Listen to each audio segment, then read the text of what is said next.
Hi, welcome to Chad's Silversmithing. I thought today would be a nice day to do kind of a wide band ring. I'm going to do a 3-stone version, and I'm still deciding whether or not I'm going to dome it a little bit or not, but we'll see as we go through the process whether that seems like a good idea or not. I picked out I have a Lindy star sapphire that I've been wanting to use for a while, so I thought I'd use that as a center stone. And then I have a couple of teardrop shaped opals that are kind of a pretty pale white. Hopefully those will serve as nice accent stones on either side. This is likely to be an advanced beginner kind of piece. We're just doing some plain bezels, although we are mounting them on a curved surface, so that's a little bit different than a lot of beginner projects. But that's not too hard to do that, so I think you could call this an advanced beginner project. Before we do that, though, I'd like to thank some groups of people. The first group I'd like to thank are my patrons over on Patreon. They're my core group of supporters. I have a brand new one, Vanira S. Thank you for signing up. I think you'll find that it's a great group of people over there with a lot of knowledge that you can tap into, and hopefully you'll have some to share as well. So thanks for signing up, and thank you to my previous patrons as well. The other group is my YouTube subscribers, and we just passed 24,400, I believe. That's amazing. Thank you for that. I couldn't do it without your help as well, and I do appreciate the nice comments. It's nice to know when people get some value out of my videos. It makes me feel like I'm doing some good. So thanks for that. Thanks for the contributions, like the super thanks, the buy me a coffees, people who buy my merch or my ebooks. All that stuff makes my channel sustainable, and I do appreciate that immensely. So thank you for that. Okay, well, let's get started on this 3-stone wideband ring. This is one of my design idea sketchbooks you can get on my merch store, and this particular one has a gauge to inches to millimeters chart, and I find that pretty useful a lot. So there's a few other models on the merch store that have some different charts on them I find useful as well, so check those out. The big feature I like about these is that it has a dot matrix in the background on each page, so I can sketch out things a little more effectively, because sketching is not my strongest suit. But it's also really nice to have a record of all the projects you've made. So I've been doing this for like 3.5 years or so, and I've got like 540 videos now, so I don't remember even everything that I did, so I have to go back now and again and look through them to make sure I don't duplicate things too much. But this is what I had in mind for today. What is this guy looking at? This little Lindy Star Sapphire, and they've been around for a long time. They were really popular in the early part of the 20th century. So, but I thought it'd be nice to put some little kind of opals here. I don't know if I'm going to use that one. This one's a little bit yellower than this one. I have a little vial of them, but I was looking for ones that had a little bit of fire in them. Probably can't see it under this light in the camera, but they have a little bit of sparkle, color flash in them. So I thought let's use those as accent stones. I think they'll be pretty. So we'll need to make 3 bezels. I'll probably just make the one of these side ones because it's got a point on it, so it's a little different than just a standard bezel. And then I'll do these other 2 off camera, so you don't have to watch me repeat myself. This is going to be simpler than this one. And for saving time in the video, because that'll make for a long video. This is 18 gauge sheet it's going to be. The bezel I'm going to make out of 3/16 inch fine silver bezel strip, which is 26 gauge. That's 4.76 millimeters by 0.41 millimeters. The 18 gauge sheet is about 1 millimeter, and that's really the only materials I need other than the stones. So if you're new to my channel, I use primarily hard silver sheet solder, and I have a piece of it floating around here somewhere. There it is. So I'll be using that mostly, probably completely. I occasionally use a little bit of paste solder anymore. I've been introduced to it recently, and I kind of like how it works sometimes. So I use a liquid flux that I dribble on with a dropper bottle, and my torch is a Silversmith model. It's a acetylene air torch. It's a really nice torch. I like it. It produces, what, 42 to 4,500 degrees Fahrenheit, which I don't remember the equivalent in centigrade, unfortunately. Sorry about that. It draws in atmospheric air here to mix with the gas rather than like an oxyacetylene, which mixes pure oxygen with the gas to make a really hot flame. So this one's not as hot as that, but much hotter than a propane or a butane torch. So it's a nice kind of happy medium, I think, for silver. I use a #1 tip, and that's really about my general stuff here. This is a pad that one of my patrons sent me, that a friend of his makes, and I thought I'd use this. I had that stone thing on my recent videos down here, and somebody said it was pretty echoey when I was filing, so I decided to move that out and we'll try something else here. I'll use this kind of as my back plate and then put other pads on top of it. So that way I'll burn the table fewer times. So let's make a bezel for this one. And let's see, where did I put that? Here it is. So let's start off by flattening the edge. Make sure it's not pinched from a previous project. And we'll just go ahead and file this in flat. You can use your miter vise jig if you have one of those. Get a nice 90-degree angle on there. Okay, so when you're doing something that has a point on it like this, it's tempting to try and end the bezel right there, but that's a bad idea most times because it'll make the bezel solder joint right there, which will behave differently than the rest of the bezel. So I like to have the solder joint somewhere on the side. So let's make a little sharp bend to be where the corner or the point is. And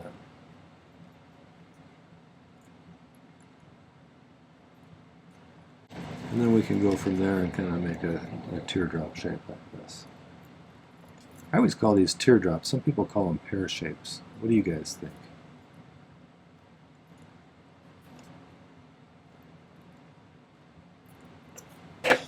Tell me in the comments whether you think they're pear shapes or teardrop shapes. What's your vote? We'll tally the totals and make an official decision. I always thought teardrop was more accurate because they look more like a teardrop than a pear, although I've heard both. So.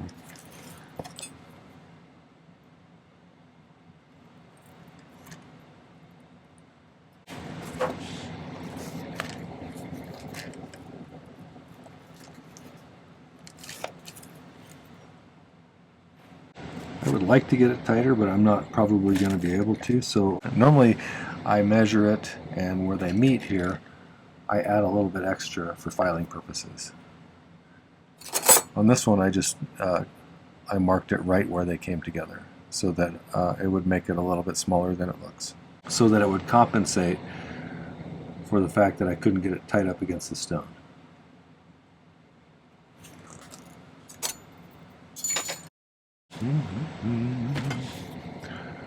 File this flat.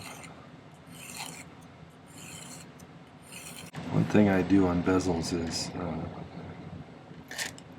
if you just have the two ends barely touching when you go to solder them, oftentimes when they anneal during the heating process, they'll kind of soften up and they'll kind of pull apart a bit. And then you end up getting a solder joint where it's in the middle, it's soldered, but it leaves a crack on either side. And if you have the two ends pushing together a little bit tighter by pushing them past each other and then pulling them back till they kind of snap in place, then even if it relaxes under the heat, it's not going to pull apart, so you'll end up getting a better solder joint. So let's cut a little bit of this hard solder. So thank you, Stephen, for this pad.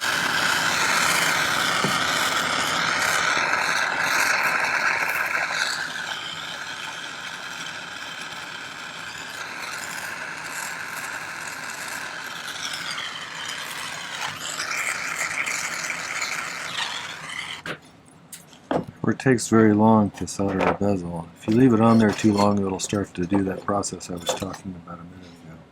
So you want to get in there quick and get out quick. Okay, so I'm going to leave that sharp corner that I left in there on purpose, and we'll just kind of round out the rest of it until we get a nice pear shape or teardrop shape. Years ago I took some GIA courses, and I seem to remember the standard term being pear shape, but that never made sense to me. Maybe I'm misremembering too.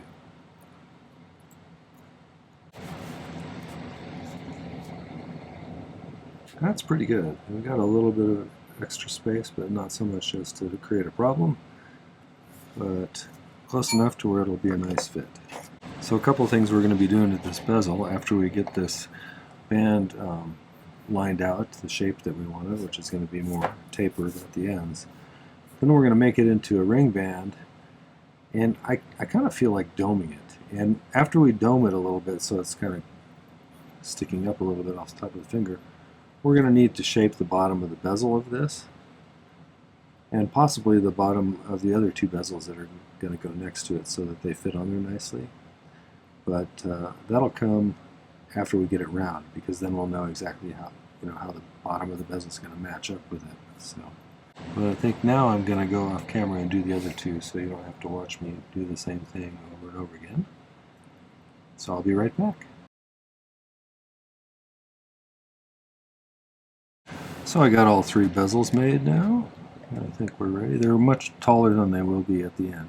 We'll file them down a bit, but I think they're pretty good sizes. Now we need to cut out our piece of sheet, and I drew this to scale to be about a size, what was it, 7.5 I think, or something like that. Try to make a variety of sizes. Let's find the center lengthwise. Actually, let's do this. Let's measure how wide this is. I like to leave a little bit on either side of the stone, and that's about 15 millimeters. Let's see how wide this is. This is pretty close to 15 millimeters, actually.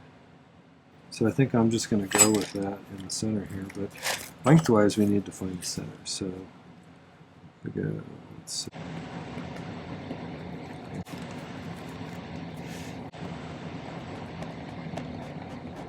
Right there, okay. And then we need to find the center this way. I just kind of manually cut this off of a bigger piece of 18 gauge, so it may not be perfect. So 7.5 would be the center, right? 5. So right there. And what I did was I measured from the center 3 millimeters out on either side. And that was just kind of arbitrary on my part. You can choose however narrow you want it to taper, I suppose.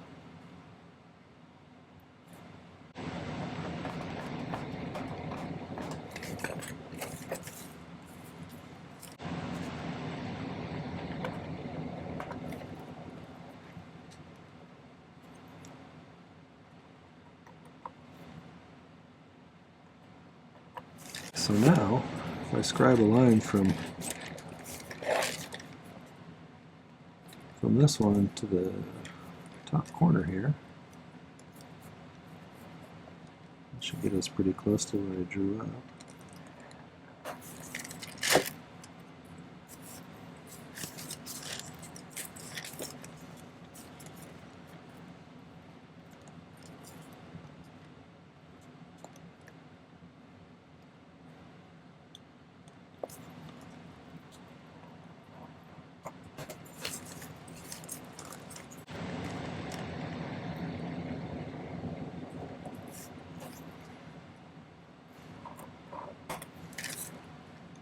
Now you could use your saw if you want to, but I'm just going to use my cutters because they're straight cuts. So we'll just file it a little bit to make it smooth out.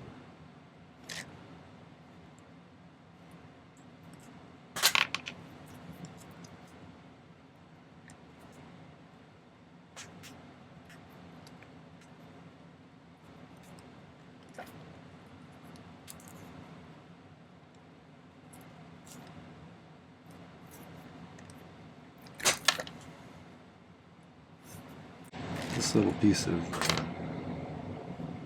sheet that I'm using that I cut out, I measured it because silver's so expensive anymore. I never used to take note of stuff like this, but I'm kind of trying to think about it now since it's a little bit pricey. It's about a little less than 1/3 of a troy ounce. It's 0.3 ounces. Now it's less because I cut off those corners. So Right now it's about $20 worth of silver, which includes fabrication charges.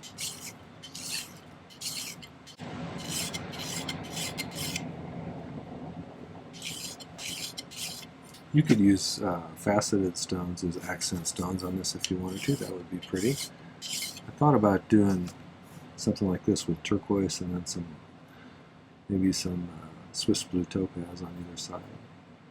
But I wanted to do something that was a little closer to a beginner project.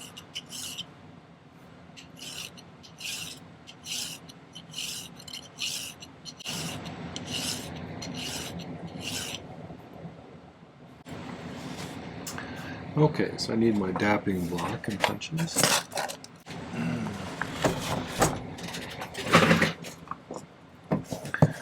I think it might be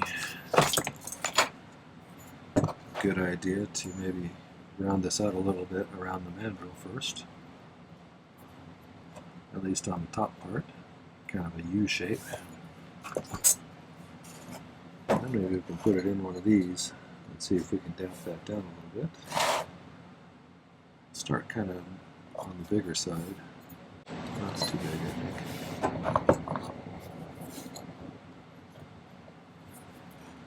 That's about right.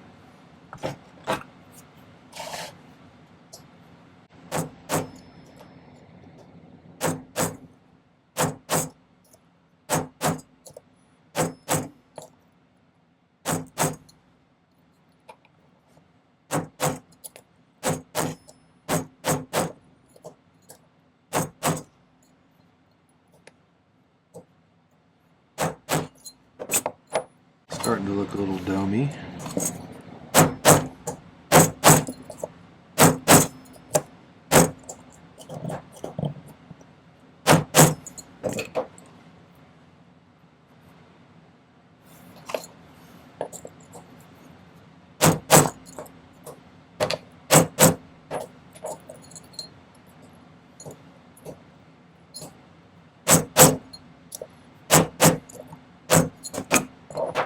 Use a smaller one and do it in a slightly smaller spot.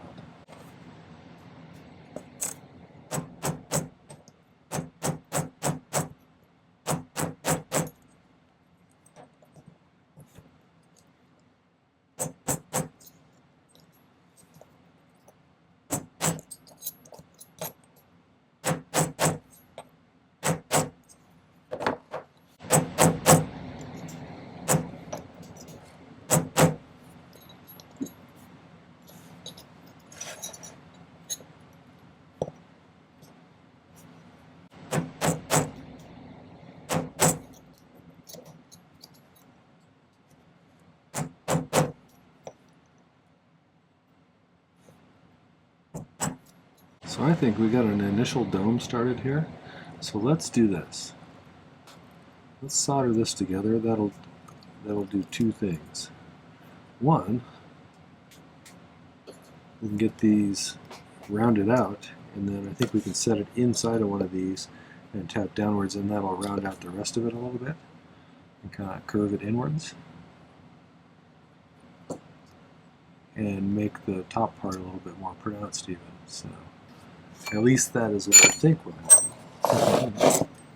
Go ahead and cut myself kind of a long skinny piece of solder to drape over that, I think, just for fun. And we can just kind of like drop that right over that. So let's flux it and get it warm. You have to tell me if the filing and stuff was better without that stone cane.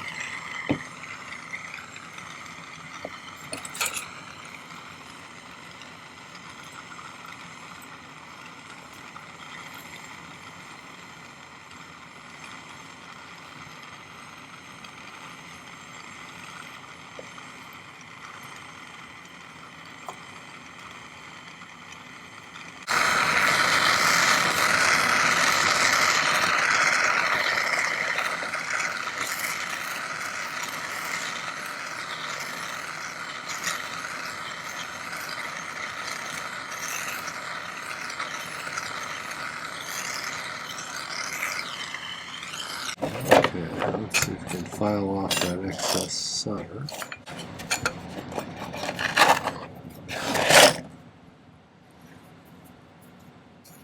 It's usually a little bump on the inside.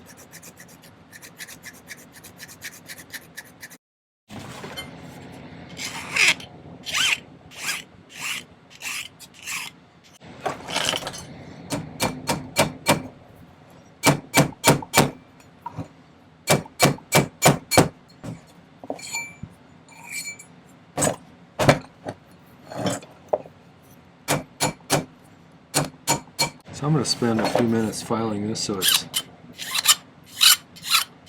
looks a little kind of continuous. So it's just kind of round like that.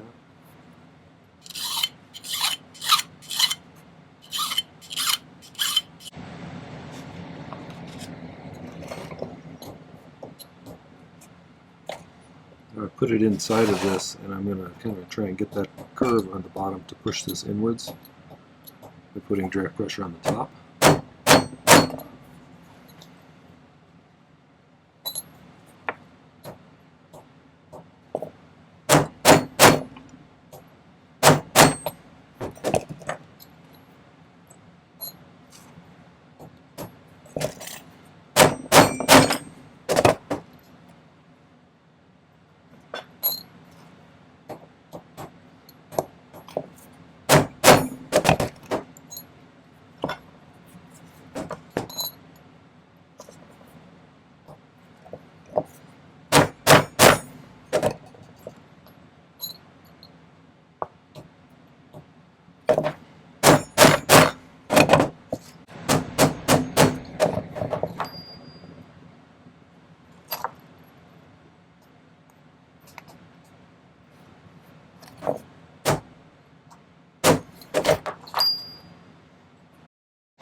Alright, probably good enough. So let's let me find my marker.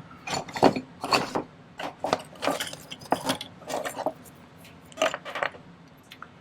going to try and kind of find the top central point. That's about right there. So let's pull that central stone bezel and see how it looks.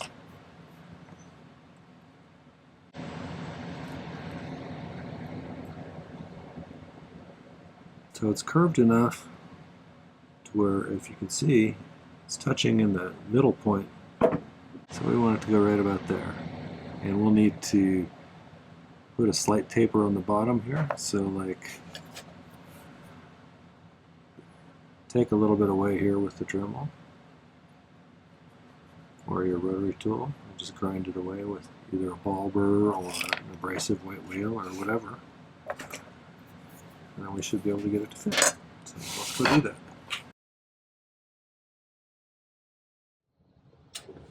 Okay, so I have a little abrasive white wheel here. I'm just going to, where these marks are,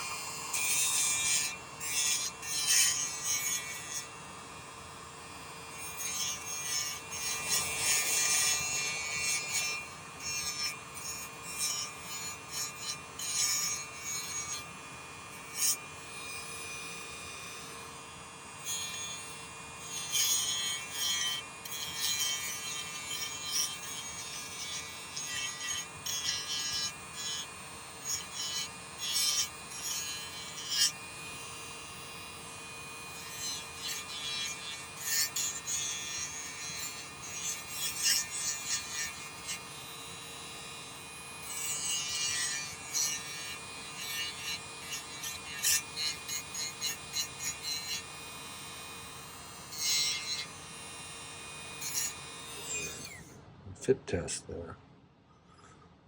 That's actually not too shabby. Not bad for a first try. So let's go solder that one on. What do you think? I'm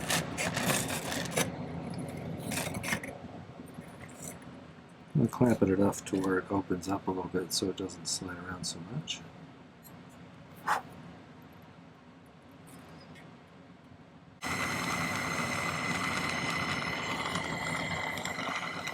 When you're soldering this, you got to keep in mind there's a lot more mass in this bottom piece here. The band is hugely massive compared to the little bezel that you put around here.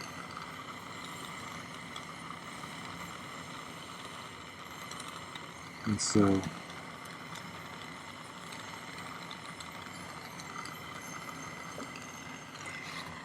when we heat this, we're going to pour most of the heat into the bottom piece once we get some solder put in there.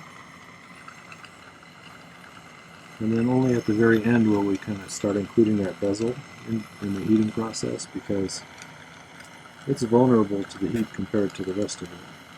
And the third hand itself is going to soak up a lot of heat too, so we need to kind of keep that in mind.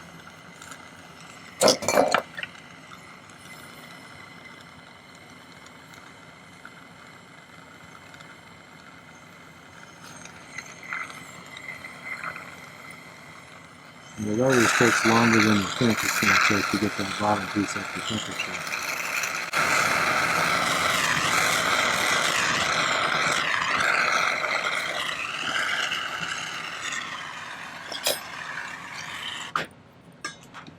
So I think next, just to make it a little more easy to manipulate and put bezels around it, this is not going to need that high of a bezel, so I'm going to file this down some. So I'll just do that real quick.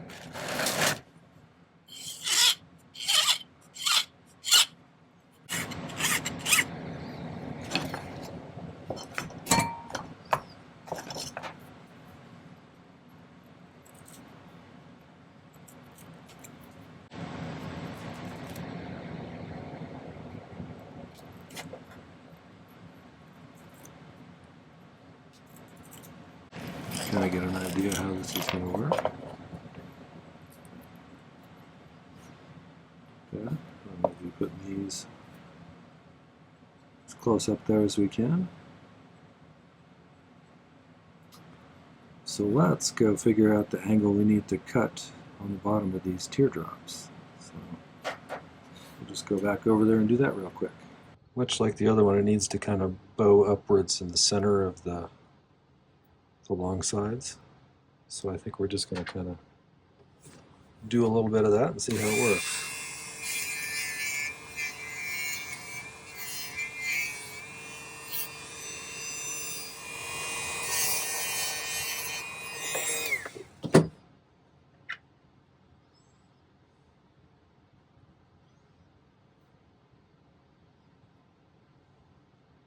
I think that one's pretty good.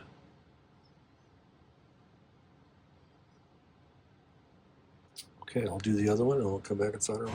Sometimes when the flux boils, we'll move things around a little bit, so I try and dry it kind of gradually with the flame.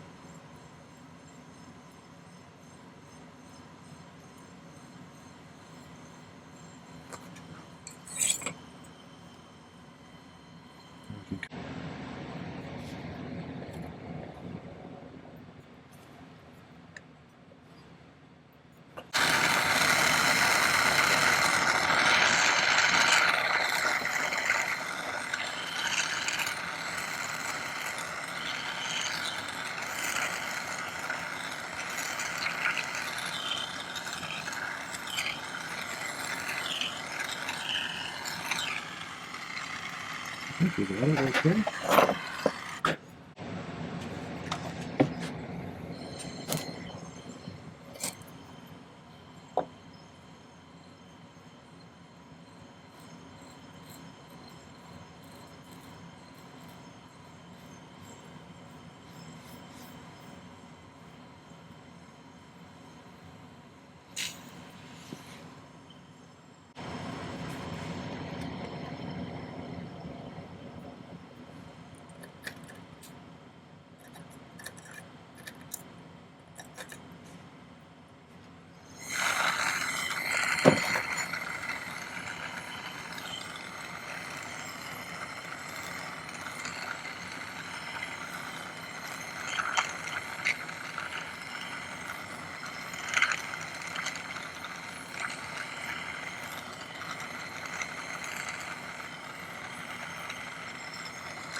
Okay, so I'm going to let that pickle for a bit after I file down those other bezels. I'm going to make those bezels on the side pretty short, so we'll file those down significantly, and then we'll get the stone set and stuff. So be back in a few. Okay, so I set 2 of these. I have the 3rd one ready to set. I filed these all down to a more appropriate height. And I put a little bit of tag board behind each of them, which is kind of the stuff you find on the back of legal pads. A lot of people back stones and close back bezels like this with sawdust. A lot of different people use different stuff. So one thing I do when I have a point on a bezel like this sometimes is, because you're trying to force too much metal into too small of a space, and it'll tend to wrinkle right over that tip. So if you file it just a little bit thinner right at the top, it reduces the volume of metal that's right there. Then you're able to kind of hold it down when you push it over onto that. It'll be less wrinkly. So, and I do this differently than a lot of people. I use the side of my chainmail pliers here as a bezel pusher, and then I use the rounded outer part as a burnisher. So I'm just going to kind of get this pushed in a little bit.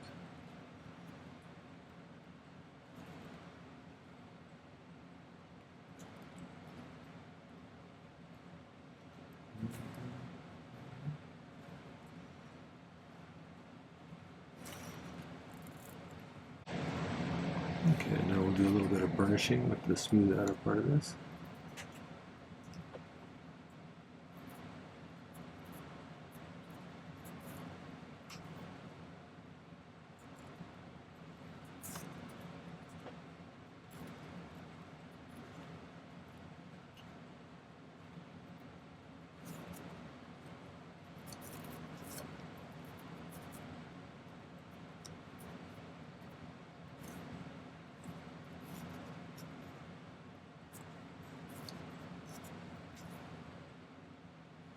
That's kind of what I had in mind. I think it'll shine up nice. I got a little bit of hand polishing to do. I'll use a blue fine silicone abrasive disc on the tops of these bezels very carefully so as to not hit the opals, to clean them up a little bit for pictures, and then I'll get some better pictures. So, alright, I hope you enjoyed that. Let me know what you think. Tell me if you would have done things differently. I always like to hear people's process. So. Alright, well that was a 3-stone wideband ring. I hope you enjoyed that project. If you did, make sure to hit the like button before you go. That really helps to get my channel promoted, and I'm most appreciative of that. I would also love it if you would take a moment and head over to my main channel page on YouTube here. I have 540 plus videos now, so there's a ton of content. There's even a playlist on the main page that you can access that has a chronological list of all of them, and you can take your time and work your way through them. Forgive me my early production quality. I hope that nowadays the quality is a little bit better than the first ones. So I'd also love it if you'd take a moment and check out the description of the video down below.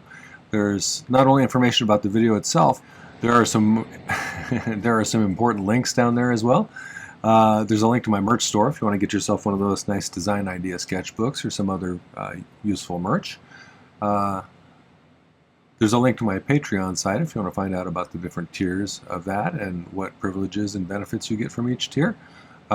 First tier is just basically to get my content without the YouTube advertisements, and that's kind of nice. But then they go up from there, including some things like Patreon exclusive tutorials and live streams. We're going to have a live stream this week. So stuff like that.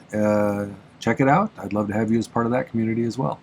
And finally, there's a link to my ebook, my latest one, which was 2024's tutorial guide. It has a page for each of the tutorials I did in 2024, which includes a picture of the sketch I drew, a picture of the final outcome, a list of materials, a difficulty rating, although it's kind of subjective on my part, and finally some notes I made about the project itself that I might not have mentioned in the video. It's, or things that I learned after I did the video, or would I do it differently, or did I like the outcome or not, and why, and how would I do it if I was to do it again. So stuff like that. I think it's a nice way to have a whole bunch of projects at your fingertips, and a really nice way to support my channel if you're interested. So Thank you for that. I'd love it if you'd subscribe as well. Take care. Happy silversmithing.